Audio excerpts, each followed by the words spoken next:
main purpose dan goals gue kenapa gue bikin video kayak gini, temanya percintaan dan aspeknya itu adalah strategi anti-needy. Di sini gue pengen meminimalisir, mengatangkan perspektif para cowok di luar sana supaya yang dulu geblek tentang yang namanya percintaan itu bisa terselamatkan. Karena jujur gue pernah mengalami fase itu, dan kalau gue balik ke masa lalu, gue berharap menunggu video kayak gini karena ya di sini gue akan ngejelasin beberapa perspektif fundamental, practical step dan juga pengalaman-pengalaman pahit gue yang semoga ini ada beberapa nilai yang bisa kalian petik dan implementasikan ke dalam hidup kalian supaya kalian itu bisa jauh lebih resisten, punya daya tahan yang itu lebih tinggi tentang yang namanya cewek gitu. Dimana kalian itu punya self respect yang itu lebih tinggi dibandingkan orang-orang lain, sehingga kalian itu nggak gampang banget dimanipulasi sama cewek-cewek di luar sana gitu. Karena kalau gue lihat generasi gue itu cewek-ceweknya agak-agak fucked up, dan ya ini di sini gue nggak ngegeneralisir semua cewek. Dan dengan adanya hati ini, gue harap dimana kalian tuh nggak menggantungkan cewek dari segala sumber lah gitu, dari sumber kebahagiaan kalian, sumber pengen memenuhi rasa emosional kalian gitu. Kalau terlalu 100%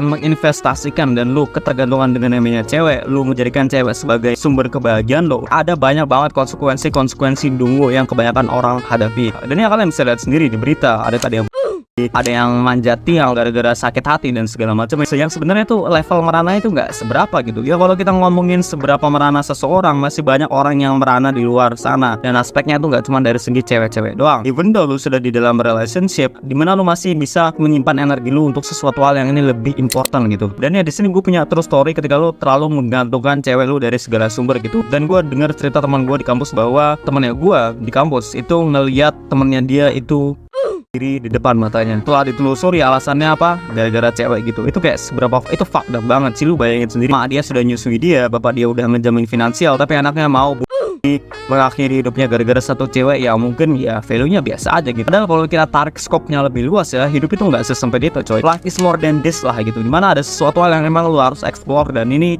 kenikmatan, kebahagiaannya tuh ya lebih dari yang namanya afeksi, lebih dari yang namanya cewek gitu. Karena gue jujur di masa lalu gue sempat ketergantungan, sempat needy dengan yang namanya cewek, dimana gue sangat haus banget akan relationship, dan yes itu ngerusak kehidupan gue. Strategi anti-needy ini sangat bermanfaat banget lu di dalam fase apapun, mau lu di fase PDKT kayak lu mau di fase relationship. Dengan adanya strategi anti-needy ini, hidup lu tuh bakal jauh lebih enteng karena lu ketergantungan sama diri lu sendiri dan juga purpose lu dibandingin lu ketergantungan dengan cewek lu. Dan alasan kenapa orang itu sangat desperate haus dengan yang namanya cewek, ya mereka susah move on lah ya, karena mereka mencoba mengontrol sesuatu hal yang ini di luar kendali mereka. Ya kalau lu mau sakit hati ya sewajarnya aja gitu. Lu mau ngedengerin lagu Naif Benci Untuk Mencinta ya silakan, tapi jangan sampai lu mengakhiri hidup lu gara-gara satu cewek yang value-nya biasa-biasa aja gitu. Dan segmen ini gua akan masuk ke dalam love story idiot gue, dimana di sini ada beberapa value yang bisa kalian petik sehingga kalian tuh bisa lebih planning for the future lah, for a better life gitu, tentang yang namanya relationship. Jadi love story idiot gue itu gue fell in love sama cewek yang sama kedua kalinya. Jadi pertama itu gue sakit hati, di keduanya itu si cewek ini mulai interested tapi ada aspek-aspek di luar kontrol gue nggak bisa kendalikan, dan ya gue sakit hati. Jadi first love gue di masa-masa SMP, dimana gue ngeliat satu cewek, oke kita ibarat ini nama samarannya aja, nama samarannya itu Sinta gitu kan, dimana gue mulai menumbuhkan attraction terhadap Sinta ini karena dari first impressionnya aja yang itu adem banget lah gitu, dan juga dari sosial media presentnya gue ngeliat tuh kayak dia beda aja dari yang lain gitu. Dan setelah berjalannya waktu di kelas 2 gue mulai memberanikan diri untuk nembak si Sinta, dan ya gue nggak sekelas sama Sinta, pokoknya kita beda kelas. Dan ya dari situ gue cuma modal ngechat doang bahwa gue punya crush sama si Sinta ini. Dan ya gue sama sekali belum pernah sempat ngobrol, gue belum pernah sempat PDKT sama sekali, kayak eye contact itu ngobrol gue nggak pernah karena beda kelas. Dan ya dari situ gue mulai nembak, tapi di situ nggak ada jawaban pasti, dimana nggak ada jawaban iya atau enggak. Jadi ya setelah gue nembak, Sinta ini mulai kayak salting lah gitu, bisa dibilang lah gitu. Dari situ gue ngobrol, gue saling feedback, gue saling nanya-nanya, kita main video games bareng dan segala macamnya. Dan ya dari situ gue nggak punya biji, dari situ gue nggak punya nyali untuk ngobrol sama si Sinta karena seberapa low value-nya gue gitu. Dan ya gue heran juga sih kenapa Sinta mau sama cowok kayak gue yang ini burik banget gitu, padahal kalau gue lihat speknya Sinta tuh bisa dibilang lebih better daripada gue. Dan ya selama beberapa bulan berjalan, gue naik kelas, si Sinta ini bisa dibilang ngobrolnya itu mulai dry, mulai kering lah gitu. Singkat waktu si Sinta ini mulai bergabung dengan social circle yang itu bisa dibilang ada gengsi, sedangkan social circle gue dulu social circle-nya sampah, no lab gue. Karena gue dulu adalah orang yang no lab, yang kerjanya literally cuma main video games di kamar gitu kan. Akhirnya gue dengar rumor bahwa teman dekat gue yang sekelas sama si Sinta, alasan kenapa Sinta itu ngerespon teks gue itu adalah karena kasian. Lu bayangin sendiri, gue udah ngechat dia, gue udah effort ngedeketin dia, tapi si Sinta ini ngerespon gue itu gara-gara kasian gitu. Dan dari situ gue kayak ngerasa fucked up banget, gue sedih banget sih, bisa dibilang gue sampai jadi orang yang sad boy dari situ. Dan selama singkat waktu gue mulai cut off ini Sinta karena ya gue udah capek banget, gue udah enak banget. Kalau gue chat juga dia kayak kering banget gitu. Ya udah gue ogah kan, tapi ya mau nggak mau gue move on, dan gue masih suka, tapi ya mau di chat mau ditelepon juga pasti nggak bakalan mau kan. Ya udah dari situ gue move on, dan ya dari situ gue lulus covid. Lama beberapa bulan berjalan gue masuk SMA, dan ya dari situ gue udah lepas banget gitu. Tapi entah kenapa gue ngerasa kayak masih ada feeling sama si Sinta gitu. Dan ya karena di situ gue udah mulai nge-rebranding diri gue sendiri, gue udah mulai pergi nge-gym, gue udah mulai skincarean, ya pokoknya gue udah bisa kayak punya perspektif yang agak-agak matang untuk ngedeketin cewek lah gitu. Dan ya dari situ karena si Sinta ini sekolahnya di luar kota, nggak satu kota sama gue, dimana ya dia boarding school lah gitu. Entah kenapa gue itu kebawa mimpi terus sama si Sinta gitu, sehingga gue ngerasa afeksi, rasa emosional gue tuh mulai ke-trigger untuk mendeketin si Sinta. Alhasil singkat waktu gue memberanikan diri, gue nembak si Sinta ini lagi. Dan ya si Sinta ini punya attraction, dan ini attractionnya beda dari yang SMP, dimana di attraction di SMA ini bisa dibilang jauh lebih kelihatan lah gitu. Selama berjalan waktu gue teleponan, settingan, ya pokoknya LDRan lah gitu. Dan ya kedapnya kesalahan terbesar di sini gue adalah gue terlalu needy ketika gue ngechat si Sinta gitu, dimana gue sangat membutuhkan banget si Sinta untuk deket sama gue lah gitu. Entah tuh gue pengen teleponan terus, gue pengen chattingan terus, dan segala macam ya. Selama beberapa bulan berjalan, karena personality gue yang sangat annoying untuk ngedeketin si Sinta ini, padahal si Sinta ini sibuk ya, dan ya background si Sinta ini bisa dibilang dia tuh orang yang ya agak strict Islami gitu lah gitu. Dan ya selama beberapa bulan berjalan, mau liburan semester gitu kan, angkatan SMP gue ngadain reuni, dan ya dari situ gue mulai punya kesempatan untuk ngedeketin si Sinta. Belum beberapa hari itu reuni, gue ngerasa kayak ada something off gitu, kayak something is wrong gitu, dimana dia mulai kering lagi, dia mulai kayak ogah banget lah ngobrol sama gue gitu. Mungkin ada beberapa sinyal pesan-pesan tersirat dari Sinta untuk gue nggak mau ngobrol sama dia lagi. Dan saat reuni itu gue ngobrol sama si Sinta, kayak pokoknya ya basa-basi lah gitu, gue pepet gitu kan. Dan entah kenapa teman-teman ini tuh mulai ngebully gue gitu, kayak bahwa gue ini nggak cocok sama si Sinta, padahal ya gue nggak tahu kenapa gitu. Tapi dan selama beberapa bulan berjalan, gue ngerasa ini cewek kayak bermasalah gitu. Dan ya dari situ gue mulai chat panjang lebar. Kalau gue simpulin, intinya gue konflik sama ini cewek. Dan ini cewek kan ceweknya strict parent gitu, sedangkan gue yang cowoknya yang tuh biasa-biasa aja, yang bebas, yang liar, itu gak bisa ngedate sama cewek yang tuh strict parent, yang ini agamis bisa dibilang. Terus ya udah dari situ gue gak bisa ngapa-ngapain lagi. Tapi begonya lagi, fucked up-nya lagi, itu gue terlalu memaksakan dalam tanda kutip di sini. Gue pengen gue tuh deket sama ini cewek secara terus-menerus gitu. Singkat cerita, gue konflik sama ini cewek, konflik, dan ya ada titik temunya sama sekali. Gue move on, dan ya move on adalah salah satu proses yang gak bisa instan. Gue masih punya feeling sama nih cewek ya. Gue nge-stalk Instagramnya, kayak gue ngeliat chattingan yang dulu lagi dan segala macamnya. Gue mulai cut off kontaknya, gue ngeblok Instagramnya dan segala. Dan ya dari situ gue udah capek banget, gue udah enak banget ngapain gue ngedeketin cewek yang ini literally gak ada harapannya sama sekali buat gue deketin gitu. Terus selama beberapa tahun berjalan, gue masuk kuliah, ternyata gue sadar bahwa life is more than this gitu. Ada banyak banget ikan di lautan, ada banyak banget cewek yang ini lebih better daripada cewek yang sebelumnya gue deketin. Dan ya setelah gue cut off relationship sama ini cewek, ya gue ngerasa desperate, gue ngerasa hopeless banget dalam menjalani kehidupan lah. Dan itu adalah kedua kalinya gue sakit hati sama cewek yang sama. Dan salah satu pelajaran yang kalian bisa ambil dari cerita gue tadi, itu pertama, jangan terlalu ekspektasi terlalu tinggi yang ini literally ceweknya gak bisa ngejamin lu gitu. Maksudnya tujuan lu relationship ini apa sih? Kalau purpose tujuan relationship lu untuk nikah, ya umur sekarang, umur di muda lu itu bukan waktu yang tepat gitu. Tapi kalau lu ngedeketin cewek ini untuk ya sekedar kayak pengen afeksi doang, ada kemungkinan 80-90% relationship lu nggak bakal bekerja. Dan ini secara personal gitu. Kedua, lu jangan terlalu menginvestasikan banyak feeling ke dalam cewek yang lu mau gitu. Karena kalau lu terlalu banyak menginvestasikan ke dalam cewek yang ini literally kemungkinan besar nggak ngasih feedback, yang nggak ngasih kepuasan afeksi sama lu sama sekali, ya gue saranin tinggalin aja gitu. Lu nggak butuh afeksi, lu butuh yang namanya finansial gitu. Kalau gue pengen kalian tuh prioritasin finansial terlebih dahulu dibandingin afeksi. Kalau gue bisa jelasin dengan gambar, kalian bisa lihat gambar ini sendiri.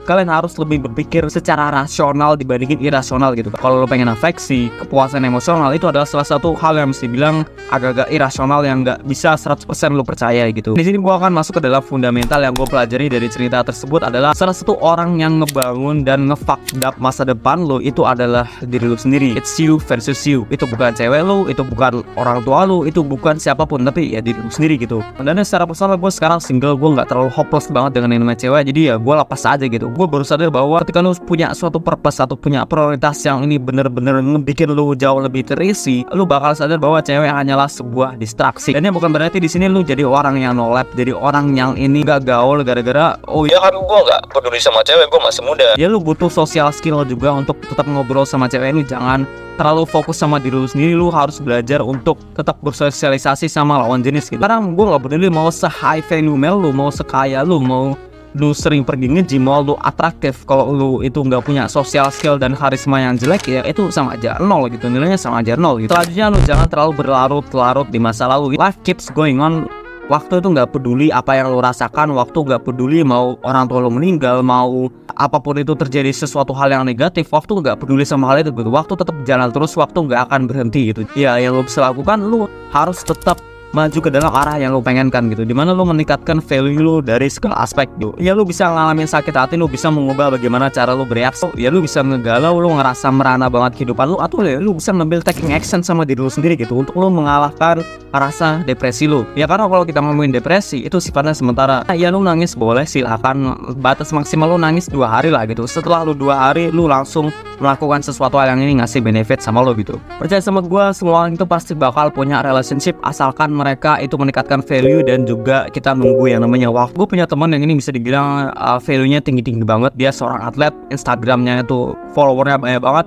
Tapi iya, dia nggak terlalu memprioritaskan cewek di masa-masa sekarang, karena menurut dia cewek itu adalah hanyalah sebuah distraksi gitu. Jadi intinya kalau lo mengalami fase negatif, jadikan hal itu sebagai sebuah pelajaran, bukan sebagai sebuah kutukan yang bikin lo sangat-sangat merana gitu. Selanjutnya ada mental model yang lo harus tanamkan supaya lo tuh lebih resisten terhadap yang namanya rasa sakit. Itu adalah feeling sorry for yourself, dimana lo sangat ngerasa kasihan sama diri lo sendiri gitu. Kalau misalnya lo ditai-taiin cewek, ya udah move on gitu, nggak usah ngerasa kasihan sama diri lo sendiri, karena ini hanya memperkeruh situasi lo. Ya lo bisa lakukan adalah ya lo tetap ngambil aksi, lo tetap ngebangun rutinitas lo untuk menunjang personal development gitu. Karena kalau lu terlalu feeling sorry for yourself, ini nggak akan ngasih bikin progres apapun di dalam kehidupan lo. Kita ambil contoh figur deh, Oprah Winfrey. Oprah Winfrey itu adalah salah satu figur yang ini bisa dibilang sangat memotivasi banyak orang, karena dia menjalani masa-masa kecil yang ini sangat tangguh gitu, dimana dia di sexually abuse. Ya pokoknya banyak banget permasalahan yang ditimpa sama Oprah Winfrey. Tapi setelah beberapa tahun berjalan, dia menjadi salah satu pengusaha yang sukses gitu, karena dia stop feeling sorry for